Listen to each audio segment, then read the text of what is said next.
Hi everyone, it's Joe here from Lawn Solutions Australia and welcome to this episode of Turf Talk, where today we're joined by Gerry Faehrmann from Lawn Green, one of the true pioneers of professional lawn care in Australia.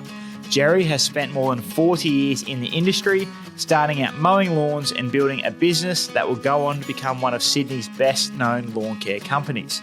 Over the decades, he's seen the Australian turf industry evolve firsthand, from the early days of couch and buffalo lawns right through to the explosion of modern lawn care, social media advice and premium turf varieties. In this episode, we'll dive into the history of lawn care in Australia, the lessons Gerry has learned over a lifetime in the industry, and some of the myths and misconceptions he thinks are still holding people back. Gerry Faehrmann from Lawn Green, welcome. Thanks, Joe. Thanks for having me. So, Gerry, you've been involved in the lawn and turf industry for over 40 years, and a lot of our people listening and watching this today will be familiar with the name, be familiar with the face, and familiar with the voice.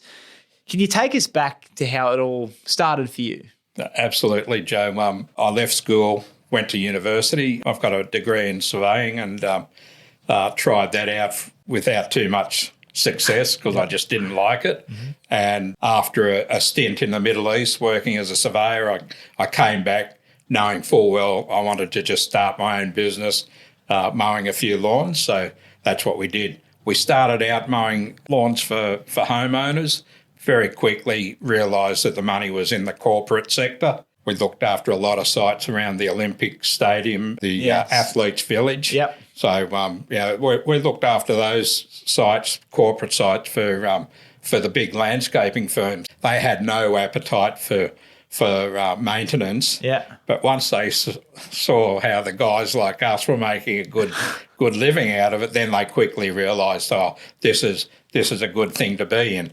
After that, then we, early 2000s, we made the decision to dive into lawn care, into weed and feed lawn care, and from there we've just kept going and making a difference to people's lawns. We'll get into a bit more of the journey as we sort of progress through the conversation. But you went to the Middle East surveying. I worked in Oman, just on the Strait of Hormuz, on the southern side in Oman, setting up surveys for big dams and for townships and that sort of thing. Now, was it a lack of grass in the Middle East that made you come back and want to start a lawn care business? Well, I just remember the green grass of home, but there was no absolutely not a blade of grass. There's not an Oman version of Lawn Green franchise coming anytime soon, is there? No, not at all.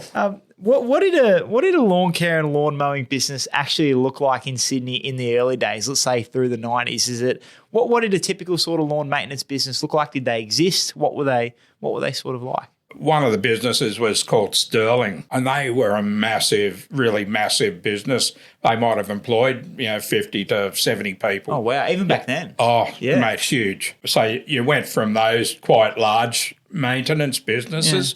So they would have had hospitals and that sort of thing. Yeah. Then you got your medium size and then small size. And we were more on the smaller end, but I employed maybe half a dozen guys and they were all subbies. Yeah. So I'd just go out and scavenge for work and then just get the boys on the job. But then it also became very competitive and then the competition was intense. Was it hard for you to get work in the early days? Was lawn care much of a thing? Was it? No, look, I had a bit of a recipe for success, and I used to follow the landscapers around. Bunnings, for example, they had a new site built in Dural. The landscaping was all fresh, new grass, and I approached the store manager. I said, look, now when's the defect period for the landscaper run out? She said 3 months. I said, great. And then in 3 months' time, I've emailed them. I said, look, I told you I was going to come back and give you a quote. So we gave them a quote. They were happy with it. We picked up little $10,000 to $20,000 a year jobs. So a few of those going together and you got a handy business going. Tell me a little bit more about your brand and your name, because it's quite a good name. And why do you think it's a good name? Because it's just so clean and simple, and it tells exactly the customer what they're getting into. Do you know what's brilliant about it? Lawn Green.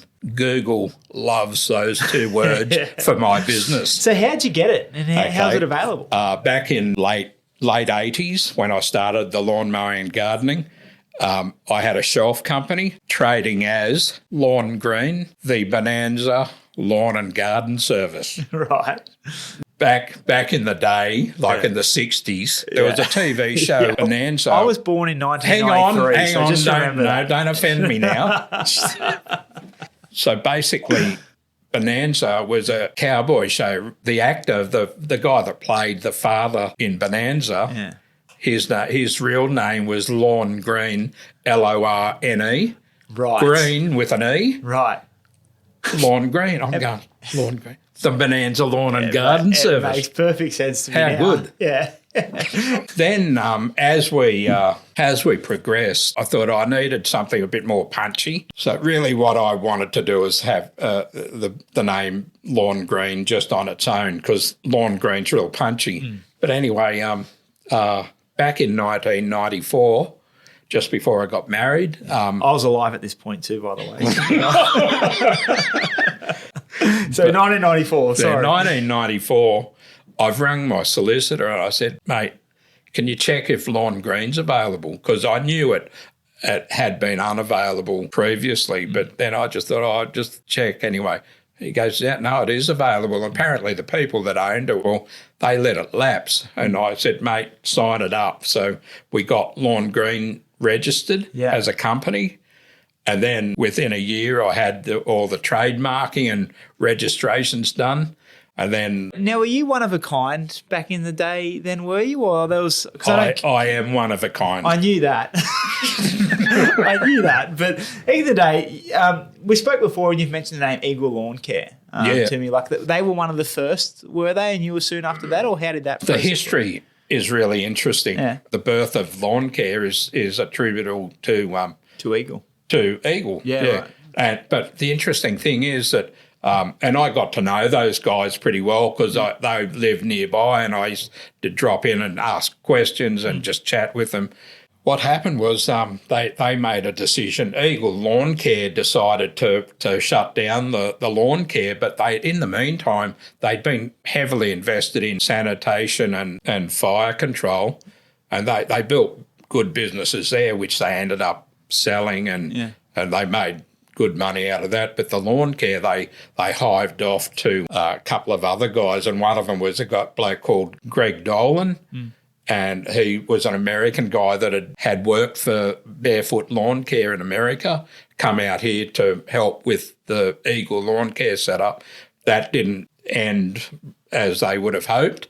So Greg ended up taking a few customers and he started up what became known as Emerald Lawn Care. Right.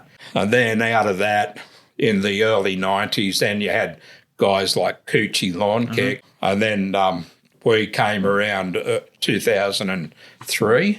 I set up our first website, or our first version of lawngreen.com.au. I set that up in 2003. Completely SEO'd website. And does well for us. So you mentioned Barefoot Lawns. The person who started that back in the day was an American or worked in lawn care companies in America, or Barefoot Lawns was an American company. What influence has that US model had on lawn care companies like yours in Australia in the early days? Was it a direct copy, Too much influence in the sense that it's been a direct copy. What's happened is the lawn care companies that have sort of stuck with things here in Australia have basically modelled themselves on the American lawn care operations. Yeah. And that typically is a big truck with big tanks, and then they just throw all these chemicals into one tank and then they hose it on. Yeah. We have a completely different model, and our model, basically, it's a different methodology, but we believe is superior. One of the reasons it's superior, our model is superior, is that it's much cheaper. Yeah. The American model is big truck with all the bells and whistles, versus the Lawn Green model, which is a ute with a box full of chemicals, some backpack sprayers and granular fertiliser. Yeah, it keeps the cost down for you, keeps the cost down for the consumer, get a better result. It's absolutely, it's a more profitable business. The results are the same, similar, but I believe we have a better methodology. Yeah, sure. And this is obviously a Turf Talk podcast. We like to talk about turf in here, and you've been someone who's been attached to the Australian turf industry, but more so the Sydney turf industry for a long time now, and you've seen that Hawkesbury turf region grow over the last sort of 4 decades. So what was it like seeing that growth happen firsthand? What was your first memory of turf farms in Hawkesbury? My first memory, aside surveying, I also did an MBA at Macquarie Uni, so I've sort of enjoyed talking about business stuff. One of the things I learned out of marketing, forget the MBA, and I was always looking for what's the cheapest way to market your business, and word of mouth referrals cost nothing. Then there's other things like strategic alliances. They're really handy to have, and that I've built my business on that. The first strategic alliance that I created was with the guys from Green Line Turf. Those boys, Michael, Charlie and Anthony, absolute legends of Lawn Solutions Australia. Correct, yes. And the absolute best blokes around. I organised a meeting with those boys back in 2004, went out to meet them at Freeman's Reach. We had the best meeting. I was pretty nervous because I remember it was like going for an interview. And, I've got to pitch what I wanted. And basically, all I wanted was a relationship with a turf supplier that could help us both ways. And I wanted leads from them. If they had people complaining about they having trouble with their grass, then they could send them to me. Likewise, if we needed a customer's lawn re-turfed, because we've gone to do a new quote for someone and half their backyard's been eaten out by whatever, then we'd refer them on to Green Line Turf. So it was a win-win for everyone. It seems like a very natural partnership. And you mentioned the name Green Line Turf. Now, people who are new to the industry won't be overly familiar with that name, but the three brothers then went out on their own to form Green Life, Greener Lawns and Greenway Turf. Absolutely. We've actually had Josh Muscat, which is Michael's son, on this podcast, so people would have heard and seen him before. Now, and can I just say, the Muscats are the best people in the world. They are real salt of the earth. That's the sort of people they are. They just get in, just do their job, and if they've got to rectify something, it's done. They're salt of the earth people, like you said. And what did you see when these new style buffaloes came out? From a person in your position who is recommending products and fixing people's lawns, what was the experience like for you going from the old scratchy ones to the ST varieties and then on to grasses like Sir Walter? How did that change what you do on a day-to-day basis? The ST buffalo, they were introduced from America back in the mid-'80s. And that was meant to be the alternate version of buffalo to the old scratchy Sydney buffalo. And I can remember rolling around on the front lawn back at Punch Bowl in Sydney, and that night you'd be in welts.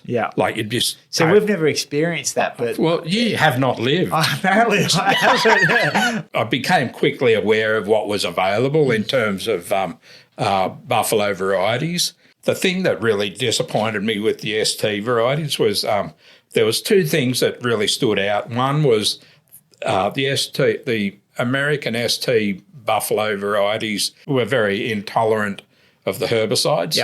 So typically we would use Warhead or the old Spearhead. We would use that on buffaloes, but with the ST varieties, it would just cause a lot of problems. You get a lot of real bad leaf damage.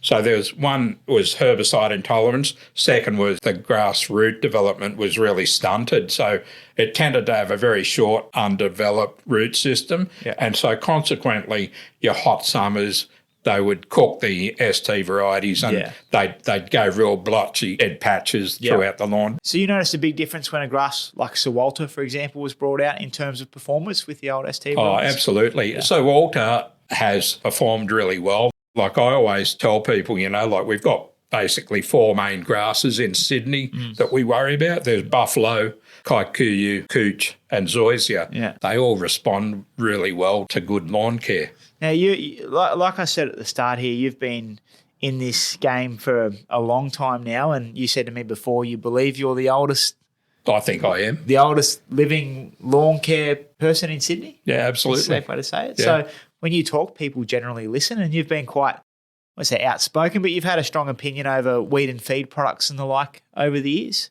What's your opinion? Where do you stand with certain products that people have access to now? I'm not a big fan of the weed and feed products purely on the basis of weeding and feeding are 2 different things that realistically only need to be done at different times of the year. Yep. So when do we get weeds? Mostly winter.